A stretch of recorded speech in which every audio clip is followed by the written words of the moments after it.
Hey guys, David Serpa here, and I have recently found out that I have ASD, or Autism Spectrum Disorder, specifically Asperger's.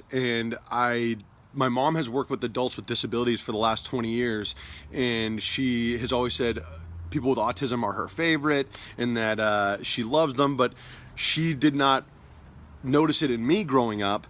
And since bringing it up to her that I do have autism, that I do have Asperger's, she said so many things make sense now. And so I decided to take an opportunity to tell you guys what it means to have Asperger's, so that maybe you could see it in your kids or a loved one, or maybe even yourself, and maybe that will help some things click for you.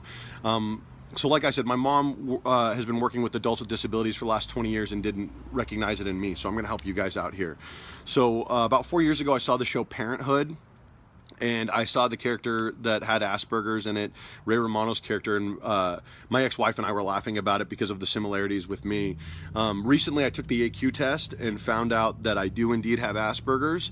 And so here are some things to look for in your kids, and then I'll tell you specifically what made me realize that I had Asperger's. As a kid, I was very finicky about my clothing and about clothing textures.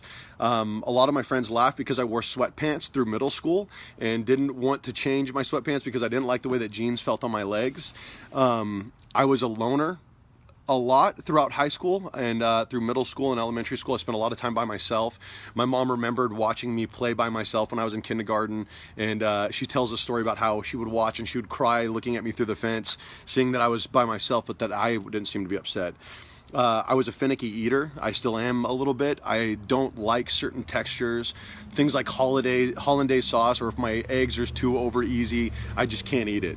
I pace habitually. This is still something that I do. When I get on the phone or when I'm just thinking, I will walk and walk and walk. People in my family started calling me a land shark because I never stop moving. If you've worked in the same office as me, you've seen me do this. Talking without waiting for other people to talk, not really picking up on social cues of when it's the appropriate time to stop talking. Outburst or being highly emotional. This is one of the things this is why Asperger's sometimes gets mischaracterized as bipolar, which is also interesting because it gets mischaracterized as narcissism because of we don't show our emotions as much, although we have extreme swings. If your kid likes to have a lot of alone time with their toys, they like to play with Legos or to set up their action figures or whatnot, but they shut themselves off from the rest of the world.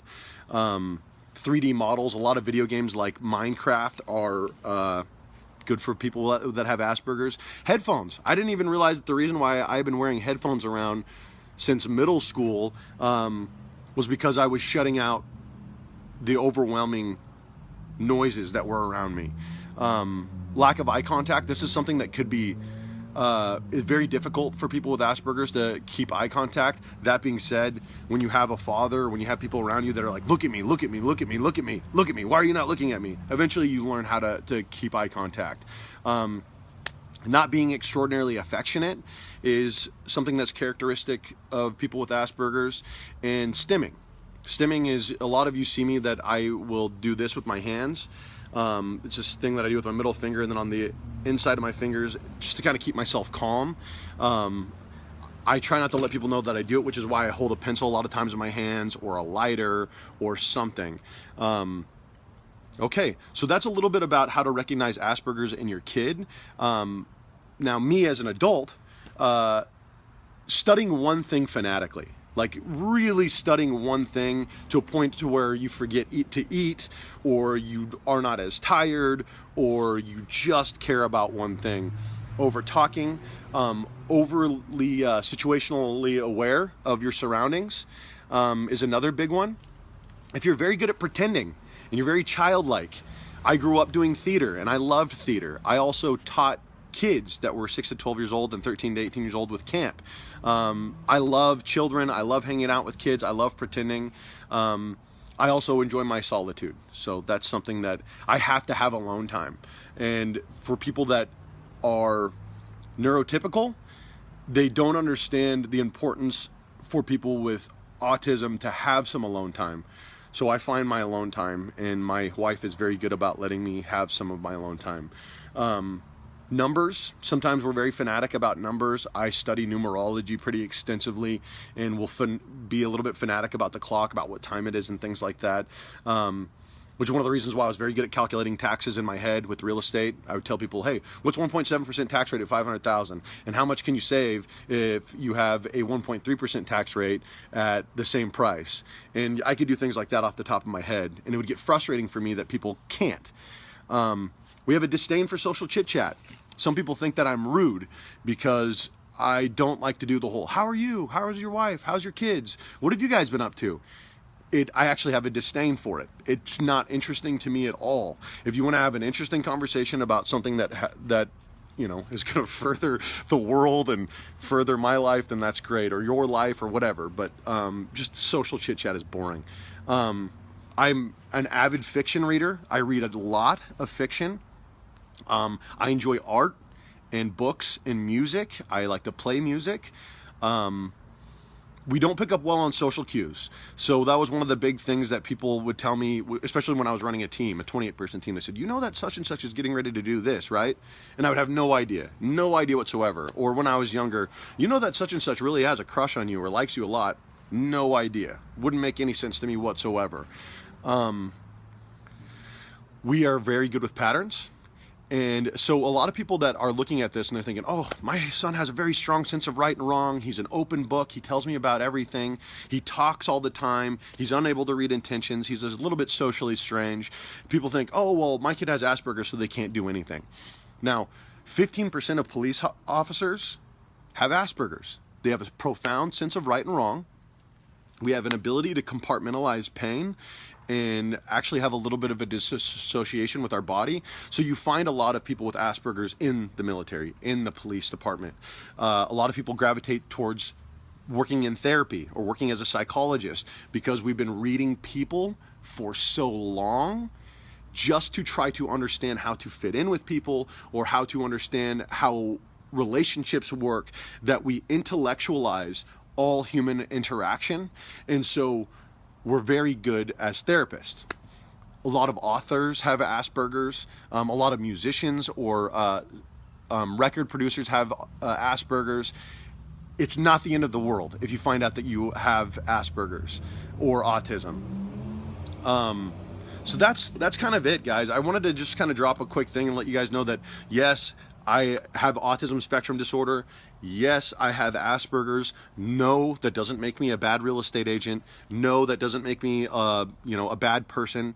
Sometimes people think I'm a jerk. Sometimes people think I'm an a-hole or whatever because they don't really understand that I'm a good person. I don't even know how to lie. It's why I was never really let in on surprises at a young age because I just come out with it. We're just a little bit different. And so I felt very isolated from a very young age. I felt very different. I felt like an alien.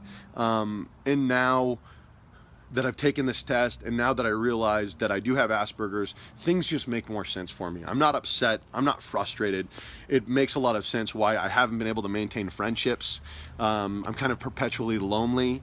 I don't do well over long periods of time, but because I moved so much in my youth, because I moved so much, thank you, Gene, I appreciate that. I'm just trying to tell everybody what I know so that it can help you guys out. I moved so much as a young child that I don't think that I had regular exposure to teachers over a long period of time. They would tell me a lot of times that I was ADHD, that I had attention hyper whatever disorder or whatever, but I never really felt like I was ADHD. I just had trouble focusing on things that were very uninteresting to me. And that's one of the difficulties that people with Asperger's have in school, is that when you're paying attention to a teacher that is teaching something that feels like a waste of time, we tune out. Or if we're genuinely interested in something, then we do very well. And so a lot of teachers will say, oh, well, you're lazy, or you're this, or you're that. It's just we're not interested. And so anyway, that's the long and short of it, guys. I really don't want to keep monologuing. That's one of the big problems that people have with Asperger's. They don't know when to shut up. It's one of the reasons why I'm such a good speaker. So anyway, I appreciate you guys watching.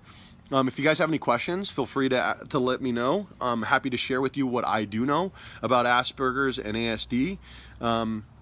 It's not a bad thing. It just means that I am who I am, and I'm a little bit different than everybody. I don't have a lot of friends. That's okay.